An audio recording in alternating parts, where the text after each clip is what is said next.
जय हिंद दोस्तों, लो हो गई शुरुआत और गजट नोटिफिकेशन अभी अभी निकला है जो आपके सामने प्रस्तुत करना चाहूंगा। भारत का राजपत्र द गजट ऑफ इंडिया अब यह आधिकारिक तौर पर घोषणा हो गई है। इसके अंदर किस किस को फायदा होगा, क्या टर्म्स ऑफ रेफरेंस होंगे, सारी घोषणा यानी सारे नियम इसमें निर्धारित कर दिए। 3 पेज का यह भारत का राजपत्र है। जिस तरीके से हमारा रेजिमेंट के अंदर एक पार्ट 1 ऑर्डर निकलता है, अब इसके हिसाब से ही पूरा काम अब शुरुआत होगी। अब बैठकें होंगी, आगे क्या क्या होगा।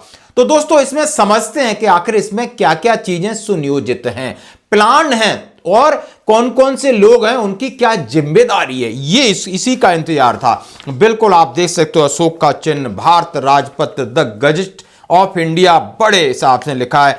भाग 1 पार्ट 1 सेक्शन 1, जैसे हमारा एक पार्ट 1 ऑर्डर वीकली मंथली जिस तरह निकलते हैं, अब इसमें निकला है। आराम से इसके ऊपर इसको पढ़ेंगे, डिस्कस करेंगे, समझेंगे कि अब 8वें वेतन आयोग की शुरुआत आज से हुई है। मैं कहूंगा आज से हुई है, क्योंकि जिनके नाम घोषणा की थी अब उनको आज से काम मिल गया। तो दोस्तों ये नई दिल्ली सोमवार यानी 3 तारीख को निकला है, जो कि आज मंगलवार है, आपके सामने रख रहा हूं। और वित्त मंत्रालय व्यय विभाग यानी आप व्यय विभाग समझते हो, डिपार्टमेंट डीओपीटी की तरफ से 3 नवंबर 2025 भारत सरकार ने 8वें वेतन आयोग का गठन करने का निर्णय लिया है, जो निम्नानुसार है। अध्यक्ष श्रीमती न्यायमूर्ति रंजना प्रकाश देसाई, सदस्य अंशकालिक प्रोफेसर पुलक घोष, सदस्य और सचिव श्री पंकज जैन। इनके बारे में, इनकी तस्वीरें फिर मैं आपको दिखा रहा हूं, इनके बारे में आप जान चुके हो। यानी ये लोग हैं, यानी एक न्यायालय से संबंधित है, एक एडमिनिस्ट्रेशन, एक आईएएस है, एक प्रोफेसर है। इसमें कोई अर्थशास्त्री नहीं है। आयोग के विचार्थ विषय निम्नलिखित होंगे। क्या क्या इंस्ट्रक्शन दिया है? कर्मचारियों के निम्नलिखित श्रेणियों के संबंध में विभिन्न विभागों, एजेंसियों, सेवाओं की युक्त संगतता, समकालीन कार्यान्वयनात्मक आवश्यकताओं, विशिष्ट आवश्यकताओं को ध्यान में रखते हुए वेतन, भत्ते, सुविधाओं, लाभों, वस्तु के रूप में अपनी परलिब्धियों की जांच करना, वांछनीय और व्यवहार्य परिवर्तनों की सिफारिश करना। हिंदी ऐसी, लेकिन आपको जरूर समझाएंगे। उन्होंने कहा है जितने भी डिपार्टमेंट हैं, एजेंसियां हैं, विभाग हैं, उनके लिए जो आवश्यकता अनुसार वेतन कितना है, भत्ता कितना है और उन्हें सुविधाएं कितनी है, कितना पैसा मिल रहा है, उनकी जांच करना और आज के हिसाब से क्या आप वांछनीय, क्या जरूरत है, क्या परिवर्तन जरूरत है, उसकी सिफारिश करना, ये इनकी जिम्मेदारी दी है। अब कौन कौन से विभाग हैं? केंद्र सरकार के कर्मचारी, अखिल भारतीय सेवाओं से संबंधित, रक्षा बलों से संबंधित, संघ राज्य क्षेत्रों के कार्मिक, भारतीय लेखा परीक्षा लेखा अधिकारी कर्मचारी, संसद के अधिनियमों के तहत गठित आरबीआई को छोड़कर तमाम सदस्य, उच्चतम न्यायालय के अधिकारी कर्मचारी, उच्चतम न्यायालयों के अधिकारी कर्मचारी जिन पर व्यय संघ द्वारा यह वहन किया जाता है, यानी ये लोग हैं। ये सारा डिपार्टमेंट है और इनकी इन्होंने समीक्षा करनी है और वेतन भत्तों की सिफारिश करनी है। सरकारी सेवाओं में प्रतिभाओं में आकृष्ट करने, कार्ड प्रणाली में दक्षता, जवाबदेही, उत्तरदायित्व को बढ़ावा देने के लिए अनुकूल परिलिब्धि संरचना तैयार करना। यानी इस तरीके से कि लोग मोटिवेट हों, लोग भरोसा करें कि 10 साल के बाद जो काम आप कर रहे हैं उनके वेतन भत्तों को लेकर के, तो इस चीज को जवाबदेही के तौर पर आगे अनुशंसा करना।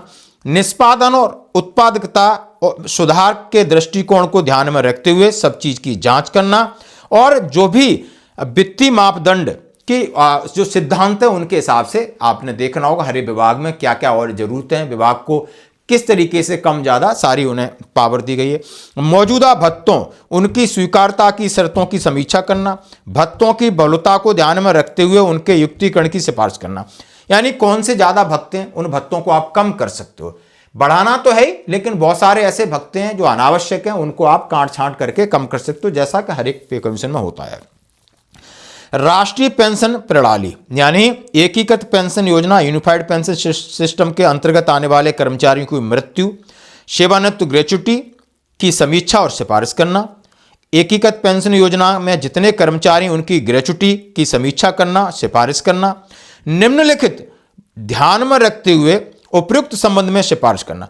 यानी आप इनके पे अलाउंस से सारी चीजें सिफारिश करोगे, लेकिन 4-5 चीजों का फिर ध्यान में रखना इंस्ट्रक्शन दे दिए। देश की आर्थिक स्थिति, राजकोषीय विवेक की आवश्यकता, यानी विवेक की आवश्यकता, यानी आपको फाइनेंशियल डिसिप्लिन में ध्यान में रखना होगा, देश की आर्थिक स्थिति को ध्यान में रखना होगा। यह सुनिश्चित करने की आवश्यकता है कि विकास और कल्याणकारी उपायों के लिए पर्याप्त संसाधन उपलब्ध रहें। मतलब ये भी आपको ध्यान में रखना होगा कि पैसा बाकी दूसरे डिपार्टमेंट के लिए भी है, तो इनको उसी हिसाब से सिफारिश करना। गैर अंशदायी पेंशन योजना के लिए गैर वित्त पोषित लागत, उन्होंने कहा है जो बहुत सारी पेंशन योजनाएं जो नई हैं, एनपीएस हैं, उनके लिए भी आपने धन देखना है। उन राज्यों को साधारणतः और उनके ऊपर भी, क्योंकि 8वां वेतन आयोग केंद्र के बाद राज्य सरकार भी करेंगे, तो उसके ऊपर भी खर्चा आएगा, व्यय आएगा, वो भी, उसका भी आपने ध्यान रखना होगा। केंद्रीय सार्वजनिक क्षेत्रों में उपकरण और निजी क्षेत्रों के कर्मचारियों की उपलब्ध प्रचलित प्रलब्धि, यानी कहा जो प्राइवेट सेक्टर भी फिर डिमांड करेंगे, तो उसका भी आपने ध्यान रखना होगा।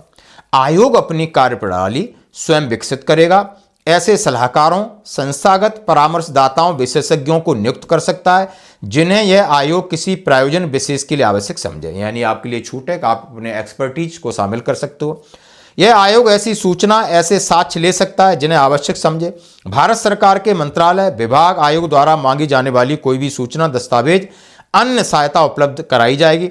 भारत सरकार का विश्वास है कि राज्य सरकारें, सेवा संघ तथा अन्य संबंधित पक्ष आयोग को अपना संपूर्ण सहयोग और सहायता प्रदान करेंगे।